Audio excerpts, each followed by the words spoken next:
কারোর ইচ্ছার বিরুদ্ধে যদি সেক্স করা হয় সেই স্ত্রী বা যেই হোক না কেন তাকে রেপ বলা হয়।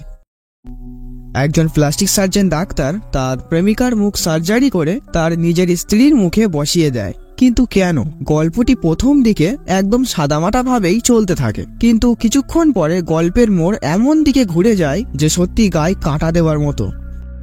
মেয়েদের চোখের জল আর ছেলেদের মুখের হাসি কোনো অবস্থাতেই বিশ্বাস করতে নেই। আজকের গল্পটি দেখার পরে সে যতই ভালো খারাপ মানুষ হোক না কেন কাউকে পুরোপুরি বিশ্বাস করার আগে 100 বার ভাববে। তো চলো গল্পে যাওয়া যাক। তো গল্পের শুরুতেই 2021 সালের কোর্টের একটি সিন দেখতে পাই। সেখানে আমরা দুজন ব্যক্তিকে দেখতে পাই, তারা হয়তো কোনো অ্যাক্সিডেন্টের কারণে আহত হয়েছে আর এর বিচারের জন্য তারা আদালতে এসছে। কিন্তু কি এমন ঘটেছিল তাদের সঙ্গে, তো সেটা জানতেই আমাদের 1 বছর পিছনে যেতে হবে। তো রাজকুমার নামে একজন প্লাস্টিক সার্জন ডাক্তারকে দেখতে পাই। সে প্লাস্টিক সার্জারি যে কতটা গুরুত্বপূর্ণ জীবনে তা নিয়ে বক্তৃতা দিচ্ছে। আর সে প্লাস্টিক সার্জারি ডাক্তার কেন হয়ে উঠল সেটাও বলে, যে তার মা একজন মডেল ছিল। একবার তার অ্যাক্সিডেন্টে মুখটা নষ্ট হয়ে যায় এবং তারপর থেকে সে ডিপ্রেশনে চলে যায় এবং 2 বছরের মধ্যেই সে মারা যায়। তারপর থেকেই সে সিদ্ধান্ত নিয়েছে যে সে প্লাস্টিক সার্জন ডাক্তার হবেই এবং তারপর থেকেই তার জার্নিটা শুরু হয় এবং আজকে সে এখানে। তো এরপরে তার বন্ধু সত্যা তাকে ফোন করে ডেকে নেয়। তো তারা হসপিটালে চলে আসে। তো এখানে আরেকটি মেয়ের সঙ্গে আমরা পরিচিত হই, এর নাম মায়া ফার্নান্ডেস। তো মায়ার আজকে দেখতে পেয়ে তাকে জড়িয়ে ধরে। আসলে এরা স্কুল টাইম থেকেই বন্ধু। তো মায়াকে হঠাৎ হসপিটালে দেখে রাজ অবাক হয়। আসলে মায়া একজন স্ক্রিপ্ট রাইটার। তো মায়া একটি গল্প নিয়ে প্রকাশকের কাছে গেছিল। তো সেই প্রকাশক মায়ার গল্প পড়ে বলে, গল্প তো খুবই সুন্দর, এটা আমি অবশ্যই প্রকাশ করব, কিন্তু তার আগে তো আমাকেও খুশি করতে হবে। তো মায়া একদম ফরওয়ার্ড, এসব ধান্দাবাজ তা সহ্য হয় না। সে প্লেট থেকে একটা কাঁটা চামচ তুলে ওই প্রকাশকের মুখের মধ্যেই ঢুকিয়ে দেয় এবং সে নিজেই আবার তাকে এনে হসপিটালে ভর্তি করে দিয়েছে। তো যেহেতু অনেকদিন পরে 3 বন্ধুর দেখা হয়েছে, তাই তারা সেই ছোট্টবেলার মতো আবার আড্ডা মারতে থাকে। তো মায়া জানায় সে এখনো বিয়ে করেনি, কারণ তেমন কোনো ছেলে সে এখনো পায়নি। আর এইদিকে রাজের ফোনে তখনই একটি মেয়ের ফটো আসে এবং তার সঙ্গে মেয়েটির ডিটেলসও আসে। আসলে এই মেয়েটির নাম মাহাতি। তো এইবারে আমরা মাহাতিকে দেখতে পাই। সে একটি গ্রাম্য মেয়ে, খুবই সাদাসিধে। তার মা মারা গেছে, সে বাবার সঙ্গেই থাকে। আসলে মাহাতির বাবা মাহাতিকে পাত্রস্থ করার জন্য ঘটক মারফত নানা জায়গায় ছেলের খোঁজ চালাচ্ছে, কিন্তু কোনো ছেলেই মাহাতির ঠিক পছন্দ হচ্ছে না। না, মাহাতির খুব হাইফাই পছন্দ এমনটা না, সেই ছেলেগুলি আসলে বড্ড বেশি পণ চাচ্ছিল, যা তাদের পক্ষে অ্যাফোর্ড করা সম্ভব নয়। কিন্তু একটি ছেলে মাহাতির ফটো দেখা মাত্রই সে পছন্দ করে ফেলে। সে কোনো পণ নিতে চায় না। সে আর কেউই নয়, রাজ। সে দেখতে আসে মাহাতিকে। তো রাজ মাহাতিদের বাড়ি আসায় ঘটকের মুখ থেকে আমরা জানতে পারি রাজ কতকটা কাকতালীয় ভাবেই চলে এসছে, কারণ মাহাতির ফটো ঘটক ভুল করে তার হোয়াটসঅ্যাপ কন্ট্যাক্টে সবাইকে পাঠিয়ে ফেলেছিল।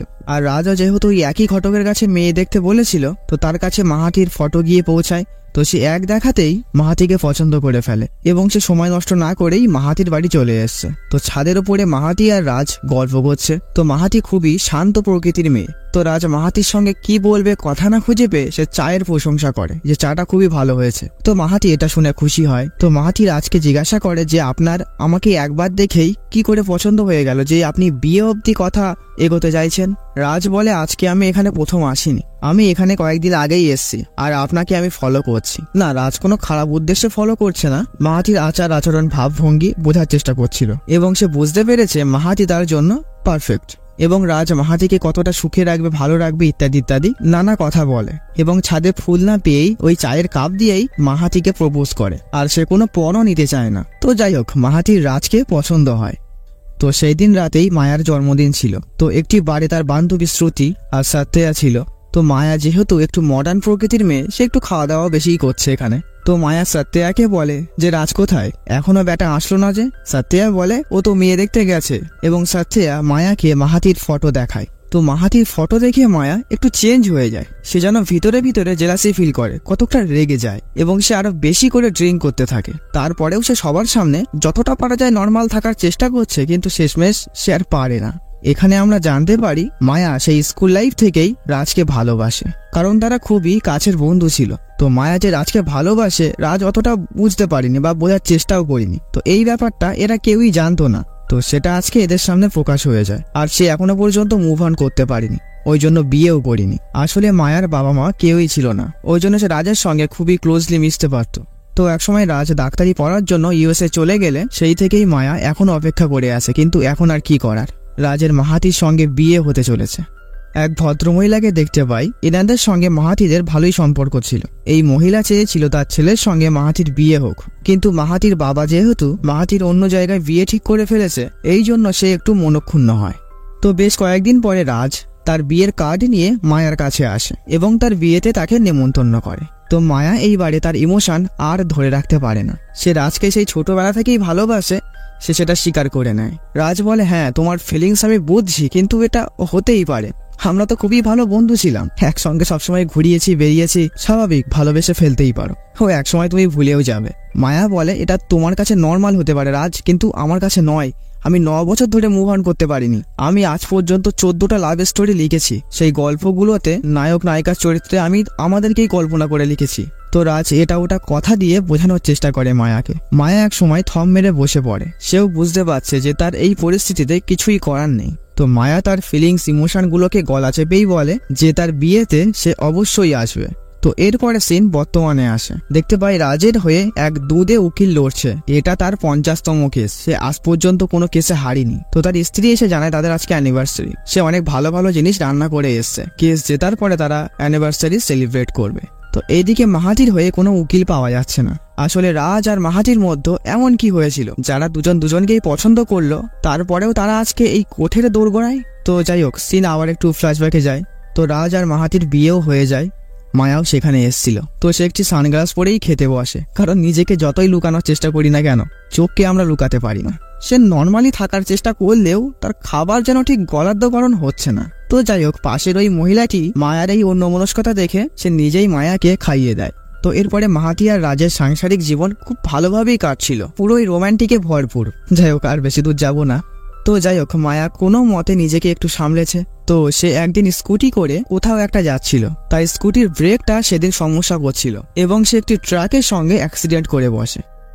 তো এইদিকে মায়াকে দেখতে পাই, সে জানতে পেরেছে সে প্রেগনেন্ট। তো সে এই খবরটা এসে রাজকে বলতেই যাবে, এমন সময় রাজের ফোন আসে। সত্যিয়া ফোন করেছে। সে মায়ার অ্যাক্সিডেন্টের খবরটা রাজকে জানায়। তো রাজ আর মাহাতি সঙ্গে সঙ্গেই হসপিটালের দিকে রওনা দেয়। তো মায়ার প্রেগনেন্টের কথাটা রাজকে আর বলা হয় না। স্বাভাবিক, এমন একটা পরিস্থিতিতে সে কিভাবেই বা বলবে। তো এইদিকে মায়াকে দেখতে পাই, তার অবস্থা খুবই খারাপ। অ্যাক্সিডেন্টের ফলে তার মুখটা পুরোই নষ্ট হয়ে গেছে। মায়ার অনেক রক্ত বেরিয়ে গেছে, তার রক্তের প্রয়োজন। কিন্তু মায়ার রক্ত ছিল AB নেগেটিভ, যা সত্যিই খুবই রেয়ার, পাওয়াই যায় না। আর কালক্রমে মাহাতিরও AB নেগেটিভ। তো মাহাতি বলে, আমি রক্ত দেব। তো নার্স তাকে বলে যে সে প্রেগনেন্ট কিনা। মাহাতি বলে, কেন, প্রেগনেন্ট থাকলে রক্ত দেওয়া যায় না? নার্স বলে, প্রবলেম হতে পারে, কারণ রক্ত দিলে শরীর দুর্বল হয়ে যায়, এতে নিজের তথা বাচ্চারও অনেক ক্ষতি হতে পারে, ওই জন্য রক্ত না দেওয়াই ভালো।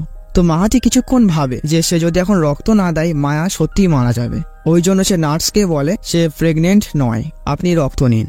তো রক্ত দেওয়ার পরেই মাহাতি খুবই দুর্বল হয়ে যায় এবং রাজ তাকে বাড়ি পাঠিয়ে দেয়। তো মাহাতি বাড়ি গেলে রাজ তাকে বারবার ফোন করে তার খোঁজ খবর নিতে থাকে আর বলতে থাকে বারবার তুমি জল খাও, নয়তো শরীর আরো দুর্বল হয়ে যাবে। তো মাহাতিও তাই করতে থাকে। তো সেই দিনই মাহাতির বাবা মাহাতির সঙ্গে দেখা করতে আসে। এই যে এত কিছু ঘটে গেছে মাহাতির বাবা কিছুই জানে না। সে নর্মালি আসে মেয়ের বাড়ি, সে মেয়েকে ডাকে, আর তখনই মাহাতি সিঁড়ি দিয়ে নামতে গিয়ে মাথা ঘুরে ওপর থেকে নিচে পড়ে যায় এবং তার কান থেকে রক্ত বেরিয়ে যায়, মানে খুবই খারাপ অবস্থা। আর ঠিক এই সময়ই রাজ বাড়ি আসে। তো তড়িঘড়ি করে মাহাতিকে হসপিটালে নিয়ে আসা হয়। তো এইদিকে দেখতে পাই ডাক্তার নার্সকে খুবই গালিগালাজ করছে। তো তারপরে রাজকে এসে ডেকে পাঠায় আর বলে, সরি রাজ, মাহাতিকে বাঁচানো যায়নি, আসলে সে প্রেগনেন্ট ছিল আর প্রেগনেন্ট অবস্থায় সে রক্ত দিয়েছিল, যার ফলে ওর শরীর এই ধকল আর নিতে পারেনি। যাই হোক, নিজেকে শক্ত করো। তো বাইরে মাহাতির বাবাও খুব টেনশনে ছিলেন। সে রাজকে বলে তার মেয়ের কি অবস্থা। রাজ চুপচাপই থাকে। মাহাতির বাবা বলে, আমি যদি বিয়ের আগে তোমাদের কুণ্ডলী দেখে বিয়ে দিতাম তাহলে আজকে হয়তো এমন কিছু ঘটতো না। এমন একটা পরিস্থিতিতে এই সব কথা শুনে রাজের মাথা পুরোই গরম হয়ে যায়। সে বলে, মাহাতি আমার স্ত্রী তো, আমি বুঝে নিচ্ছি, আপনি বাড়ি যান, আপনার মেয়ে সুস্থ হয়ে বাড়ি যাবে। তো এরপরে সত্যা আর রাজ মাহাতির বডির পাশে এসে বসে এবং সে কাঁদতে থাকে। সে তার শ্বশুরকে তো বড় বড় কথা বলে দিয়েছে, কিন্তু মৃত মানুষকে সে জীবিত করবেই বা কি করে। হঠাৎ তার মাথায় একটা বিদ্যুৎ খেলে যায়। সে সত্যকে বলে, একটা রাস্তা আছে, মায়ার মুখ তো নষ্ট হয়ে গেছে, ওর প্লাস্টিক সার্জারি করে যদি মাহাতির মুখটা ওর মুখে বসিয়ে দেয় তাহলে মায়াও একটা নতুন জীবন পাবে আর মাহাতিও সবার মধ্যে বেঁচে থাকতে পারবে। তো তার বন্ধু সত্যা বলে, ভাই বিষয়টি আরেকবার ভেবে দেখ, এটা কিন্তু খুবই চ্যালেঞ্জিং একটা বিষয়। রাজ বলে, আমি ভেবে নিয়েছি, আমি এইটাই করব। তো এরপরে রাজ মায়ার প্লাস্টিক সার্জারি করে ফেলে। তো কিছুদিন পরে যখন মায়ার মুখের ব্যান্ডেজ খোলা হয় এবং মায়া নিজের মুখ আয়নায় দেখে সে চমকে ওঠে, সে হতচকিত হয়ে বসে থাকে। তো রাজ এইবারে তাকে সম্পূর্ণ ঘটনাটি বলে যে তার অ্যাক্সিডেন্টের ফলে তার মুখটা সম্পূর্ণই নষ্ট হয়ে গেছিল, তার বাঁচার উপায় ছিল না। মাহাতি তাকে রক্ত দিয়েছে এবং তারপরেই মাহাতি মারা যায় এবং মাহাতির মুখটা তার মুখে সে প্লাস্টিক সার্জারি করিয়ে দিয়েছে। রাজ বলে, আমার জীবন থেকে দুটো কাছের মানুষ একসঙ্গে হারিয়ে যাবে, এটা আমি মেনে নিতে পারিনি, তাই আমি শেষমেশ এই রাস্তাটাই বেছে নিলাম। এতে তোমার আশাও পূর্ণ হবে আর মাহাতিও সবার মধ্যে বেঁচে থাকতে পারবে। রাজ আরও বলে, মাহাতির মারা যাওয়ার বিষয়ে তার বাবা কিছুই জানে না, আর তুমিও ছোটবেলা থেকেই অনাথাশ্রমে মানুষ, তুমি একটা পরিবার চাইতে, আর আজকের পর থেকে মাহাতির পরিবার তোমার পরিবার হয়ে যাবে। তুমি মাহাতি হয়ে শুধু ওদের সামনে অ্যাক্টিং করবে, আমি পরে ওদেরকে সব সত্যি জানিয়ে দেব। এখন ফট করে মাহাতির মৃত্যুর খবরটা ওর বাবাকে বললে হয়তো উনি মরেই যাবেন। এত কিছুর পরেও মায়া ঠিক মেনে নিতে পারছে না, কারণ নিজে যেমনই হই না কেন অন্যের পরিচয়, অন্যের মুখ নিয়ে চলাটা সত্যিই কষ্টকর। একটা অ্যাক্সিডেন্ট তার পুরো জীবনটাই বদলে দিয়েছে, তারপরেও সে রাজকে ভালোবাসতো। আর আমরা যাকে সত্যিই ভালোবাসি সে যতই খারাপ ভালো কাজ করুক না কেন আমরা বারবার তাকে ক্ষমা করে ফেলি। আর মায়ারও এক্ষেত্রে ব্যতিক্রম হয় না এবং সে মাহাতি হয়ে বাঁচতে মেনে নেয়। তো এরপরে রাজ মাহাতিকে মানে মায়াকেই বাড়ি নিয়ে আসে। তো রাজের শ্বশুরবাড়ির লোকজন মায়াকে দেখতে আসে। তো তারা কোনো রকমে অ্যাক্টিং করে তার শ্বশুরবাড়ির লোকজনদের বোঝায় যে মায়া আসলে মাহাতি।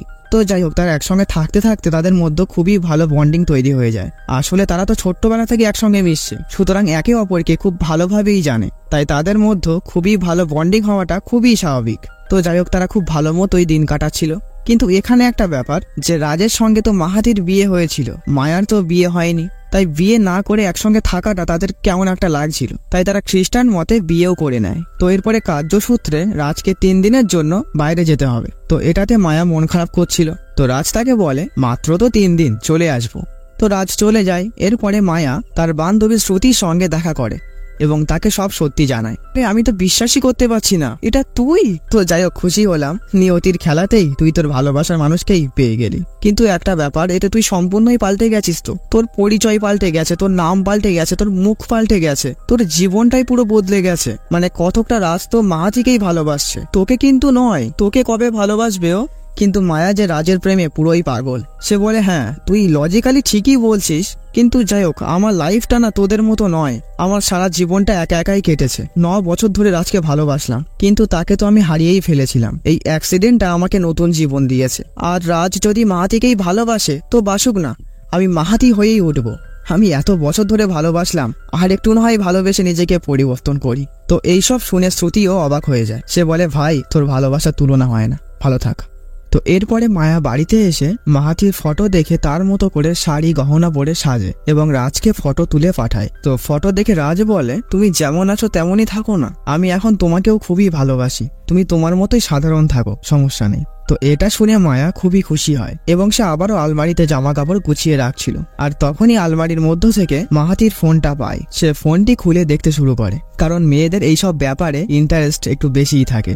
তো এক সময় মায়া মাহাতির হোয়াটসঅ্যাপ খুলে দেখে সে তার মাকে অনেকগুলি ভয়েস মেসেজ পাঠিয়েছে, কিন্তু তার তো মা বেঁচে নেই। তাহলে তো মায়া ভয়েস মেসেজগুলি শুনতে শুরু করে। তো মাহাতি বলছে, জানি মা তুমি আমার কাছে নেই, কিন্তু আমার কথাগুলো তোমাকে বলতে ভালো লাগে, তাই যখন যা মনে হবে আমি তোমাকেই ভয়েস করে রেখে দেবো। জানি তুমি কখনোই শুনতে পাবে না, তবুও থাক না বলি।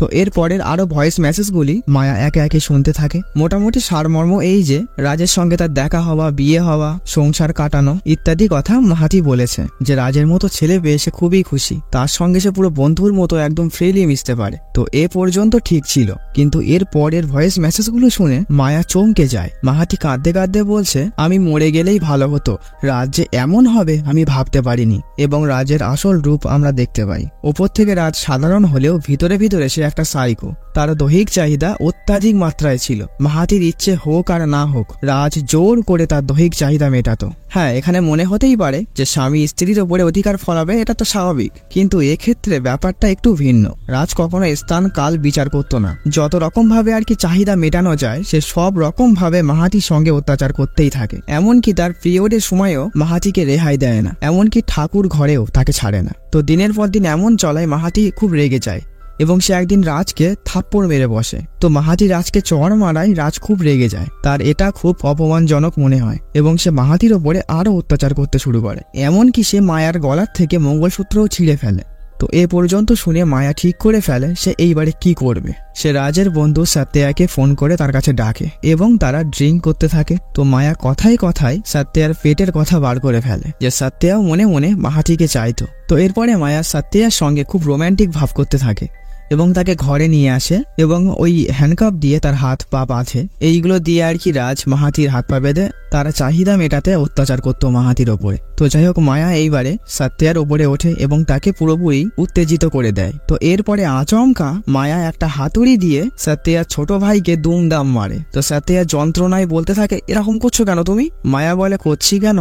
এইবারে বলতো 23শে অক্টোবর যেই দিন মাহাতি মারা যায় সেই দিন আসলে কি হয়েছিল? তো সত্যয়া তো প্রথমে বলতেই চায় না, কিন্তু আবার দোহা দেওয়ার পরে সে বলে এবং সিন একটু ফ্ল্যাশব্যাকে যায়। মাহাতির হাতে চড় খাওয়ার পরের দিনকার ঘটনা এটা। রাজ সত্যয়াকে বলছে, ভেবেছিলাম মাহাতি সাধারণ একটা মেয়ে, আমার সব রকম ফ্যান্টাসি ও মেনে নেবে, কিন্তু এখন দেখছি তো প্রতিবাদ করতে শিখেছে। আমারই ভুল হয়েছে, মায়াকেই বিয়ে করলে ভালো করতাম। মায়া আমাকে সত্যিই ভালোবাসে, ও সব গল্পে আমাকেই নায়ক আর ও নায়িকা ভেবেই লেখে। তার মানে ভাব, ও শুধু কল্পনা করে যদি এত সুন্দর গল্প লিখতে পারে তাহলে ও আমাকে কত রকম ভাবে খুশি করতে পারবে। কিন্তু এ মাহাতিকে নিয়ে ফেসে গেছি, এর সঙ্গে ঠিক আমি স্যাটিসফাইড হচ্ছি না, কিন্তু কি আর করা যাবে। তো এরপরেই মায়ার অ্যাক্সিডেন্ট হয় এবং তারপরেই রাজ জানতে পারে যে মায়ার আর মাহাতির ব্লাড গ্রুপ এক। তো এরপরে সে এক মারাত্মক প্ল্যান বানায়। সে আগেই ছক কষে নিয়েছিল যে মাহাতিকে মারতে হবে, কিন্তু ব্যাপারটা এমন ভাবে করতে হবে যে কারোর চোখেই না পড়ে। সে মাহাতির জলের বোতলে ঘুমের ঔষধ মিশিয়ে দিয়েছিল আর সেদিনকে ওই জন্য বারবার ফোন করে খোঁজ নিচ্ছিল আর জল খেতে বলছিল, আর মাহাতি জলও খাচ্ছিল। তো এরপরে মাহাতির বাবা আসেন এবং মাহাতি সিঁড়ি দিয়ে নামতে গিয়ে স্বাভাবিকভাবেই মাথা ঘুরে পড়ে যায় এবং তারপরেই মাহাতির মুখ প্লাস্টিক সার্জারি করে মায়াকে দেওয়া হয় এবং মায়া মারা গেছে বলে মায়ার নামেই মাহাতির দেহ সৎকাজ করা হয়। আর এতে সে মায়াকেও পেয়ে গেল আর মাহাতিকেও সরিয়ে ফেলল, আর কেউ কিছুই বুঝতে পারলো না।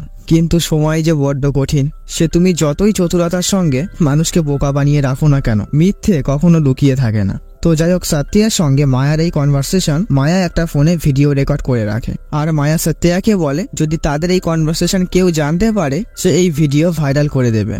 তো এরপরে মায়া মাহাতির কাছে যায় আর বলে, তুমি সত্যিই মহান, তুমি আমার নতুন করে একটা জীবন দিয়ে গেছো, তোমার রক্ত দিয়ে আমাকে বাঁচিয়ে গেছো, শেষমেশ তোমার মুখটাও আমাকে দিয়ে গেলে, কিন্তু তোমার সঙ্গে এত বড় অন্যায় হয়েছে তাও তুমি মুখ বুঝে সহ্য করে গেলে। মাহাতি সহ্য করেছে কিন্তু এই মায়া সহ্য করবে না, মাহাতির হয়ে এই মায়াই প্রতিশোধ নেবে। সে শপথ গ্রহণ করে যে যতক্ষণ না রাজকে সে উচিত শিক্ষা দিচ্ছে ততক্ষণ সে জলও স্পর্শ করবে না। তো রাজের পরের দিনই বাড়ি ফেরার কথা ছিল। তো মায়া আজকে খুব সুন্দর করে সাজে এবং রাজকে ফোন করে খুব রোম্যান্টিক ভাবে বলে যে তুমি আর কত দেরি করবে, কখন আসবে? রাজ বলে, এই তো আমি আসছি। তো মায়া রাজকে বলে, চলো আজকে একটু অন্যরকম ভাবে করা যাক, তুমি বাড়ি এসেই আমার উপরে ঝাঁপিয়ে পড়বে, আমি নানা করব কিন্তু তুমি শুনবে না, আমি তোমার হিংস্রতা দেখতে চাই। মানে রাজকে আরো এটা ওটা বলে উত্তেজিত করে দেয়। রাজ তো বিশাল খুশি হয়, কারণ সে তো এই টাইপেরই ছেলে। সে তাড়াতাড়ি বাড়ি আসতে থাকে আর এইদিকে মায়া তো ফাঁদ পেতেই বসে আছে। সে বাড়িতে লুকিয়ে সিসিটিভি লাগিয়ে রাখে।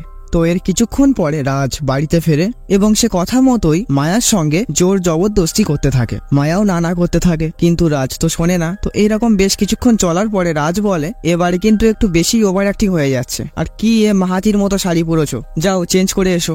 মায়া বলে, তোমার অ্যাক্টিং এর কাছে আমার এসব অ্যাক্টিং তো কিছুই না, আমি জেনে গেছি তুমি মাহাতিকে মেরে ফেলেছো, আর কিছুক্ষণের মধ্যেই পুলিশ আসতে চলেছে।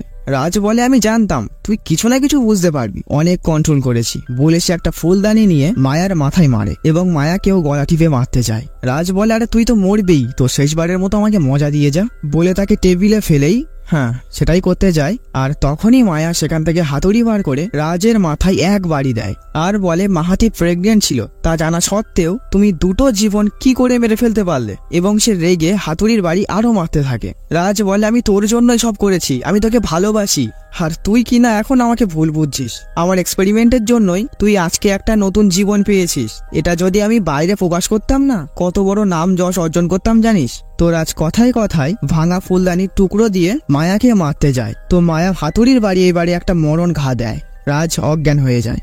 তো তারপরে মায়া রান্নাবান্না করে এবং রাজের সামনে বসেই সে খায়, কারণ সে মাহাতির সামনে শপথ গ্রহণ করেছিল যে রাজকে সে উচিত শিক্ষা দেওয়ার পরেই খাবে। তো এরপরে যথারীতি সেখানে পুলিশ আসে। তো মায়া ঠিক করে সে মাহাতি হয়েই রাজের বিরুদ্ধে কেস লড়বে, সে নিজের আসল পরিচয় দেবে না, কারণ অন্যায়টা মাহাতির সঙ্গেই হয়েছে, সুতরাং ন্যায় বিচার তাকেই পেতে হবে। তো সিন এইবারে বর্তমানে আসে। তো মাহাতি মানে মায়ার হয়ে কোনো উকিল পাওয়া যাচ্ছিল না। তো শেষমেশ একজন রাজি হয়, এর নাম বিশ্বামিত্র। এর প্রথম কেস এটা। আর আগেই দেখেছি রাজের হয়ে কেস লড়ছে এক জাতরেল উকিল, এর নাম বৈশিষ্ট্য। এটা এর 50তম কেস। এখনো পর্যন্ত এ কোনো কেস হারেনি। তো এরপরে কোর্টে বিশ্বামিত্র সেই দিনের সিসিটিভি ফুটেজটি দেখায় এবং মায়াকে কাঠগোড়ায় আসতে বলে এবং তার বয়ান শোনা হয় যে সেদিন তার পিরিয়ড হওয়া সত্ত্বেও তার উপরে রাজ জোরাজোরি করতে থাকে, তাই সে আত্মরক্ষা হেতু রাজকে মেরেছে। আর তার সঙ্গে এই রকম সেক্সুয়ালি অত্যাচার বিয়ের পর থেকে হয়েই আসছে, তাই সে আজকে বাধ্য হয়ে কেস করেছে। তো বিশ্বামিত্র বলে, ইওর অনার, শুনলেন তো, এটাকে রেপ, আনন্যাচারাল সেক্স এবং অ্যাটেন্ড টু মার্ডার কেস হিসাবেই কিন্তু দেখা যেতে পারে। কিন্তু বৈশিষ্ট্যবাবু উঠে এটাই অবজেকশন করে এবং সে ওই সিসিটিভির ব্যাপারটা অন্যরকম ভাবে বলে যে মাহাতি দেবী আগে থাকতেই ক্যামেরা লাগিয়ে রেখেছিল বাড়ি। তো এরপরে রাজ বাড়ি আসে এবং স্বামী স্ত্রীর মধ্যে ঘনিষ্ঠতা হতেই পারে। তো রাজ স্বাভাবিকভাবেই সেটাই করতে যাচ্ছিল। আর মাহাতি দেবী তখন বলে যে তাকে অনেক টাকা পয়সা না দিলে তার পরিবারকে সে পথে বসিয়ে দেবে ইত্যাদি নানাবিধ কথা বলতে থাকে। এতে রাজের মাথা গরম হয়ে যায় এবং তারপরে সেই স্ত্রীকে মারে। এটাই ঘটেছিল। তখন বিশ্বামিত্র বলে, না ইওর অনার, এখানে এমনটা কিছুই ঘটেনি। কারোর ইচ্ছার বিরুদ্ধে যদি সেক্স করা হয়, সেই স্ত্রী বা যেই হোক না কেন তাকে রেপ বলা হয়। তখন বৈশিষ্ট্য বলে, বিবাহিত সম্পর্কের মতো পবিত্র সম্পর্কের মধ্যে আপনি রেপ কথাটা কি করে আনলেন? স্ত্রীর সমস্ত ইচ্ছা যেমন স্বামী পূরণ করে, ঠিক একইভাবে স্বামীর সমস্ত ইচ্ছা স্ত্রীকেও পূরণ করতে হবে, এটা তার কর্তব্য। বিশ্বামিত্র বলে, আচ্ছা ঠিক আছে। একজন স্ত্রী সকালে উঠবে, চা করবে, বাড়ির সমস্ত কাজ করবে, সবার দেখভাল করবে, 3 বেলা রান্না করবে, তারপরে রাত্রেবেলা স্বামীর সব শখ মেটাবে, এইগুলো স্ত্রীর কর্তব্য। আর স্বামী রোজগার করে আনবে, স্ত্রীর ভরণ পোষণের দায়িত্ব নেবে, সুখে রাখবে। আরে এ কি বউকে মাইনে দিয়ে রাখছে নাকি? হ্যাঁ, এই পর্যন্ত যদি ঠিক হয় তাহলে স্ত্রীর কাছে তার বাড়ি হচ্ছে একটা অফিস। সে বাড়িতে তার ডিউটি পালন করছে। আর অফিসের মধ্যে যদি তাকে জোর জুলুম করা হয় আর সে যদি বারণ করে, আর তখন এই বৈশিষ্ট্যবাবুর মতো লোকগুলো বস হয়ে যান। আর বস যদি অফিসের কোনো মেয়ের ওপরে এইরকম জোর জুলুম করে, তখন সেটাকে সেক্সুয়াল হ্যারাসমেন্ট বলা হয়। আর একইভাবে বাড়িতে যদি এইরূপ আচরণ করা হয়, সেটাকে সেক্সুয়াল হ্যারাসমেন্টই বলে। তো বৈশিষ্ট্যবাবু এটা নিয়ে আরো এটা ওটা যুক্তি দেয় এবং বিশ্বামিত্রকে অপমানও করে। সে আরো বলে, স্ত্রীর ইচ্ছা হলে স্বামী রাজি না হলে তাকে নপুংসক বলা হয়, এটা মিথ্যে নয়। এই রকম হাজারো দম্পতি একটা ছেলের ওপরে এইরকম মিথ্যে দোষারোপ করে ডিভোর্স নিয়ে নিচ্ছে, আর তার সঙ্গে একগাদা টাকাও। এখানে এই কোর্টে যাদের বয়স 40 থেকে 50 বছর হয়েছে, তারা এইসব ঘটনার সাক্ষী। আর সেই রকম ভাবেই বিবাহিত জীবনে কেউ অত্যাচারিত হয়নি এমন কোনো দম্পতি আমার সামনে দেখাতে পারবেন? না, পারবেন না। ছোট্ট একটা সমস্যাকে এত বড় করে কোর্টে আসার কোনো মানেই হয় না। একজন সম্মানীয় ডাক্তারের সম্মান নষ্ট করা হচ্ছে, কোর্টের সময় নষ্ট করা হচ্ছে। তাই আমি কোর্টের কাছে আর্জি জানাচ্ছি যে আপনি তাড়াতাড়ি সিদ্ধান্ত নিন। তো জজ বিশ্বামিত্রকে বলে সে কিছু বলতে চায় কিনা, কিন্তু বিশ্বামিত্র আর কিছুই বলে না, কারণ এই যুক্তির পরে তার কাছে কোনো লজিকই আর নেই। তো কিছুক্ষণ পরে বিশ্বামিত্র ওঠে এবং তার কোট খুলে ফেলে। সে নিজেই কাঠগোড়ায় গিয়ে দাঁড়ায় এবং সে বলে, ইওর অনার, এছাড়া আমার কাছে উপায় নেই আর। বিবাহিত জীবনে যে এরকম একটা অত্যাচার ঘটতে পারে, এটা আমি এখানে না দাঁড়িয়ে বললে কেউ বিশ্বাস করবে না। কোনো ফ্ল্যাটে যদি 50টা রুম থাকে, সেখানে 15টা রুমে এইরকম ঘটনা প্রায় হয়ে চলেছে, কিন্তু আমরা জানতে পারছি না। একটা মেয়ের সঙ্গে যখন এরকম ঘটনা ঘটে, সে লজ্জায় কাউকে বলতে পারে না। সে কাকে বলবে? পরিবার প্রতিবেশী সবাই হাসবে। সে ঘরের একটা কোনায় বসে কাঁদতে থাকে। আর এমন মেয়ে সত্যি অগুন্তি। ইওর অনার, কতদিন ধরে জানেন রাজ মাহাতিকে তার ইচ্ছার বিরুদ্ধে টর্চার করেছে? ঠাকুর ঘরে পর্যন্ত ছাড়িনি, এমনকি পিরিয়ডসের সময়ও না, হাত করা পরিয়ে পর্যন্ত রেপ করেছে। আর একটা মেয়ে সাহস করে সিসিটিভি লাগিয়ে কোর্টে এসেছে, তারপরেও সে ন্যায় বিচার পাবে না? বৈশিষ্ট্যবাবু, আপনি বলছিলেন না আমি রেপের সঙ্গে তুলনা করে ব্যাপারটা খুব খারাপ করে ফেলেছি? রেপ তবুও তো ভালো, সেখানে ভিকটিম কারোর বিরুদ্ধে কেস তো করতে পারে, কিন্তু সাংসারিক রেপ কেসে সে কি করবে? পরের দিন সেই কালপিটের সঙ্গে বসেই সংসার করতে হবে, খুন দিনাতে হবে। তো পিছন থেকে হঠাৎ বৈশিষ্ট্যবাবুর স্ত্রী হাততালি দিয়ে ওঠে আনখেয়ালি ভাবে এবং সে সেখান থেকে কাঁদতে কাঁদতে বেরিয়ে যায়। অর্থাৎ তার সঙ্গে কোথাও না কোথাও এমন ঘটনা হয়তো ঘটে আসছে।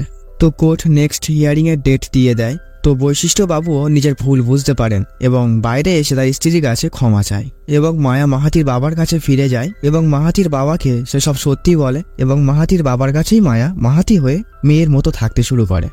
তো পরবর্তী শুনানিতে রাজের 10 বছরের জেল হয়ে যায়। অবশেষে মায়ার দ্বারাই মাহাতি বিচার পেল। তো মায়া এসে বিশ্বামিত্রকে তার প্রথম কেস জেতার জন্য অভিনন্দন জানায়। তখন বিশ্বামিত্র মায়াকে বলে, আপনার নাম কি? মায়া বলে, কেন স্যার, আমার নাম তো মাহাতি।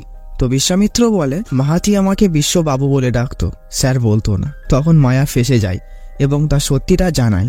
বিশ্বামিত্র বলে, ও আচ্ছা, আপনি তাহলে মায়া। মাহাতির বিয়ের সময় যার সঙ্গে আমার মায়ের বন্ধুত্ব হয়েছিল। মায়া বলে মাহাতি খুন হয়েছে এটা জানার পরেও আপনি কিছু করলেন না কেন? বিশ্বামিত্র বলে যারা হেরে যায় তাদের কথা তো সবাই বলে, যারা জিতেছে তার কথাও বলা উচিত, এতে মানুষ ইন্সপায়ার হবে। মাহাতি চলে গেছে, ওকে তো আমি আর ফিরিয়ে আনতে পারবো না, কিন্তু যাকে এতটা ভালোবাসতাম তার জন্য তো কিছুই করতে পারলাম না। সঠিক বিচারটা না হয় দিলাম। আসলে বিশ্বামিত্র মাহাতিকে ভালোবাসতো, ওই জন্য তার মাও চাইতো মাহাতির সঙ্গে তার ছেলের বিয়ে হোক, কিন্তু কি আর করা যাবে, সব গল্প তো আর পূর্ণতা পায় না। তো যাই হোক, এই গল্পটি কেমন লাগলো অবশ্যই জানিও। তো আজকের মতো টাটা।